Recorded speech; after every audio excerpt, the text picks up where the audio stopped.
Porbandar municipal corporation દ્વારા સરકારી ખાનગી જમીન પર વર્ષો પૂર્વે બનાવાયેલ 5 કાચા મકાનો તોડી પાડી 3 કરોડથી વધુની કિંમતની 6000 ચોરસ મીટર જમીન ખુલ્લી કરાવાઈ છે.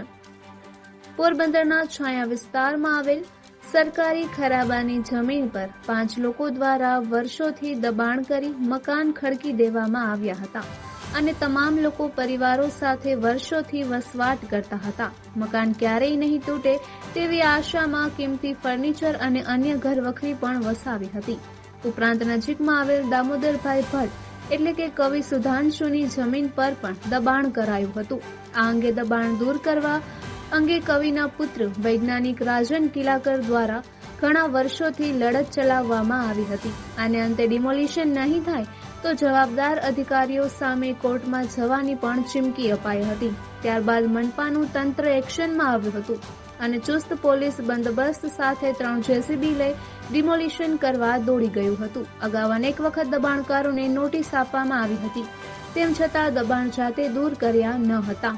ત્યારે મનપાની ટીમ બુલડોઝર લઈ પહોંચી જતા રહેવાસીઓમાં દોડધામ મચી હતી અને પોતાનો સામાન ખાલી કરવા સમય માંગતા અધિકારીઓએ વહેલી તકે સામાન લઈ જવા સૂચના આપી હતી.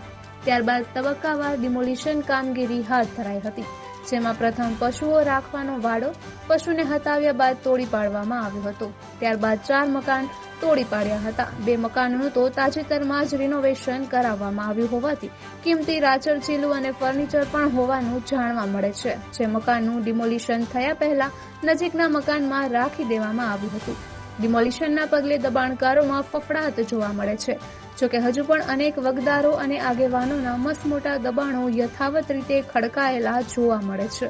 ત્યારે આવા લોકો સામે પણ કાર્યવાહી થશે કે કેમ તેવા સવાલો ઉઠી રહ્યા છે. નિપુલ પોપટ, પોરબંદર ટાઈમ્સ. આજ રોજ પોરબંદર મહાનગરપાલિકા વિસ્તારમાં છાયા ચોકી પાસે જે ડેમોલિશનની કાર્યવાહી છે મહાનગરપાલિકા હાથ ધરેલ છે. જે મકાન ધારકો છે 80 જેટલા, અમને અમે અગાઉ વારંવાર નોટિસ આપી હતી અને છેલ્લે 2 વખત ખાલી કરવાની નોટિસ આપી.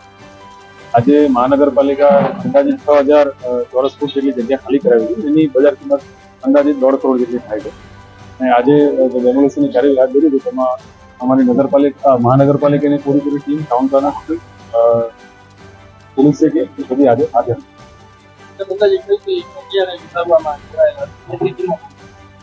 ત્યારે ઇલેક્ટ્રિક વિભાગની ટીમ, ગ્રાઉન્ડ ક્લિનિંગની ટીમ અને માર્કેટની ટીમ અને સેનિટેશનની ટીમ અને પોલીસની ટીમ એમ કરીને તમામ ટીમો આજે કામગીરી હાથ ધરી.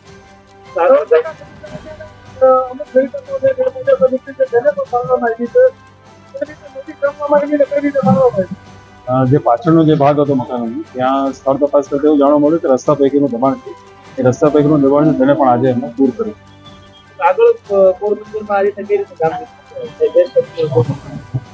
જે ફેઝ વાઇઝ મેનરમાં અમે જુદા જુદા વિસ્તારોમાં કામગીરી હાથ ધરી છે અને ખાસ કરીને રસ્તા પૈકીના જે દબાણો છે અને જાહેર જગ્યા એના પર અમે ફોકસ